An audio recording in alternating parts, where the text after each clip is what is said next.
আসসালামু আলাইকুম। এই ভিডিওটা দেখেন একবার। একজন কৃষককে কৃষি কার্ড দিছে। ফেসবুকে যে বট বাহিনীগুলো যেভাবে গুজব ছড়াইতেছে এই লোকটার নামে, এআই দিয়ে কোট টাই শার্ট পরিয়ে যেভাবে গুজবগুলো ছড়াইতেছে, এগুলো কি ঠিক? দেশটা ভালোর দিকে চাইলেও এরা কি দেশটা ভালো দিকে নেবে না, ধরে রাখবে, এরকম একটা পরিস্থিতি হয়ে গেছে, বুঝছেন? যাক, বাইরের কথাগুলো দেখেন, বাইরের বিশ্লেষণগুলো দেখেন। সাংবাদিক, প্রশাসন সবাই গেছে তাদের এলাকায়, সবার কাছে জিজ্ঞেস করছে, দেখেন তদন্ত করে কি পাইছে আর ওরা গুজব ছড়াইছে কি, এটা আপনারা ভিডিওর মাধ্যমে দেখতে পারেন। কৃষক না হয়েও কৃষিকার্ড, এমন অভিযোগে ভাইরাল এক ভিডিও কিন্তু মাত্র 24 ঘন্টার তদন্তেই সামনে বেরিয়ে এলো এটা যেটা কবির সাহেব যে জমির পরিমাণ যেটা দেখা যাচ্ছে বাস্তবে, সে হচ্ছে প্রান্তিক শ্রেণীর একজন কৃষক। প্রান্তিক মানে ভূমিহীনের পরেই যেটা আর কি প্রান্তিক শ্রেণীর কৃষক, কাজে সেটা পাওয়ার যোগ্য একজন কৃষক। সত্য টাঙ্গাইলে কৃষিকার্ড বিতরণ আর সেই অনুষ্ঠান ঘিরেই সামাজিক যোগাযোগ মাধ্যমে তুমুল আলোচনা। কৃষক না হয়েও কার্ড পেলেন, এমন অভিযোগে ভাইরাল একটি ভিডিও। কিন্তু আসল ঘটনা কি তা জানতে আজ বুধবার বিকেলে খবর যুগ যাত্রা শুরু করে ওই কৃষকের বাড়িতে। গন্তব্য ওই কৃষকের বাড়ি। এই বাড়িটি হচ্ছে প্রধানমন্ত্রীর হাত থেকে নেওয়া কৃষি কার্ড পাওয়া কৃষকের বাড়ি। গতকাল প্রধানমন্ত্রীর হাত থেকে টাঙ্গাইলে কৃষি কার্ড বিতরণের পরে শুরু হয় এক বিতর্ক। এই ব্যক্তিকে নিয়ে ছড়িয়ে পড়ে নানা প্রশ্ন। তিনি কি সত্যি কৃষক? ভিডিওতে দাবি করা হয় তিনি কৃষক নন, তবুও পেয়েছেন কৃষি কার্ড। আর সেই ভিডিও মুহূর্তে ছড়িয়ে পড়ে ফেসবুক সহ নানা সামাজিক যোগাযোগ মাধ্যমে। তবে ঘটনা এখানেই শেষ নয়।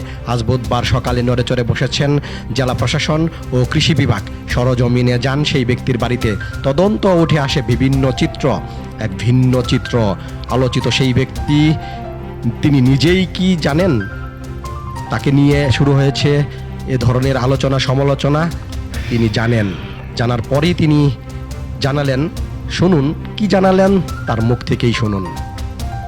আচ্ছা, আমি কৃষিকাজের পাশাপাশি যদি ফেসবুকে কন্টেন্ট ক্রিয়েশন করে 2-1 টাকা উপার্জন করতে পারি, এটা কি কোনো দোষের কথা?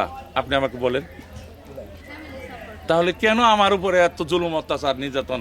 বিভিন্ন সোশ্যাল মিডিয়া, বিভিন্ন ফেসবুক পেজ থেকে আমার ওই এআই দেয়া করা ছবিগুলা নিয়ে ভুলভাল তথ্য প্রচার করে আমি কি এখানে অপমানিত হচ্ছি না? এটা আমার খুব দুঃখের বিষয়। আমি চাচ্ছি যে বর্তমান সরকার আমার বিষয়টা ফুল তদন্ত করে, যদি আমি দোষী হই তাহলে আমাকে সাজা দেখ, আর যদি আমি দোষী না হই, যারা আমার বিরুদ্ধে এইরকম মিথ্যাচার প্রচারণা চালাচ্ছে তাদের বিরুদ্ধে একটা আইনানুগ ব্যবস্থা নেই। কোনটা সত্য কোনটা মিথ্যে বুঝে নেওয়া দায়িত্ব আপনাদের। কি বললেন তার প্রতিবেশী ও স্বজনরা? স্থানীয়দের সাথেও কথা বললেন প্রশাসন। এলাকাবাসী নিশ্চিত করলেন যে লোকটা কবি, উনি কৃষক হিসেবে মাইকেও কিন্তু বলেছে আমার 13% জমি আছে এবং বর্গা চাষ করি। আপনারা মাঠ পর্যায়ে দেখেন একজন কৃষককে যে আমাকে যদি বলেন ধানে কি সার লাগে, আমি বলতে পারবো না। যে কৃষক সে কিন্তু বলতে পারবে। আমি যতটুকু জানি বা আপনারাও দেখতেছেন, ওনার একটা ধানের স্কিম আছে, মেশিন চালায়, কখন পানি দিতে হয়, কখন সার দিতে হয়। তারপরে ওনার উঠানেও এগুলা কিন্তু একদিনে হয় নাই, আর একদিনেও বনে নাই, দীর্ঘদিন যাবতই চাষাবাদ করে, গরু পালে। তাহলে এই অতিরঞ্জিত আমাদের দেশের কিছু সাংবাদিক আছে ভালোটাকে নষ্ট করার জন্য, যারা মানে এই দেশের ভালো চায় না যারা, তারাই হলো এই ধরনের অতিরঞ্জিত বক্তব্য প্রকাশ করে। আমি ঘৃণিত ওই ব্যক্তিদের জন্য ঘৃণার চোখে এবং কণ্ঠে বলতে চাই এবং দৃঢ় কণ্ঠে প্রতিবাদ জানাই। সে হতদরিদ্র কৃষক ছিল, এখন আস্তে আস্তে মানুষ কৃষকতা করেও কিন্তু একটু উন্নতি হয় মানুষের। কারণ হচ্ছে ধান বিক্রি করে প্রতি বছর, তারপরে যে কৃষি কাজ করে, এগুলা করে সে মূলত সংসার চালায়। তারপর গরু আছে, গরুর দুধ পানায়, যেগুলা থেকে সে সারা বছর চলাফেরা করে। কারণ সারা বছর তার জমির ধানেই শুধু চলাফেরা করা যায় না, আবার যে জমিগুলা বুনে সব কিছু সে এই ধানের টাকা দিয়ে করে।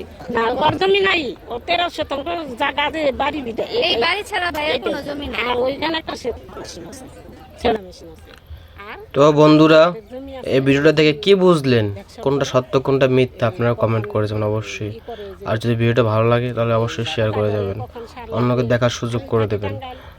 এরকম ভুল ভ্রান্তি, এরকম মিথ্যা অপচার থেকে সবাই বিরত থাকুন। আর সবাইকে শেয়ার করে দেখার সুযোগ করে দেন, যেন এরকম মিথ্যা গুজব যেন না ছড়ায়। একজনের প্রতি যাচাই করুক আগে, তারপর জানুক ভালোভাবে, তারপরে পিছনের নামে বদনাম করুক।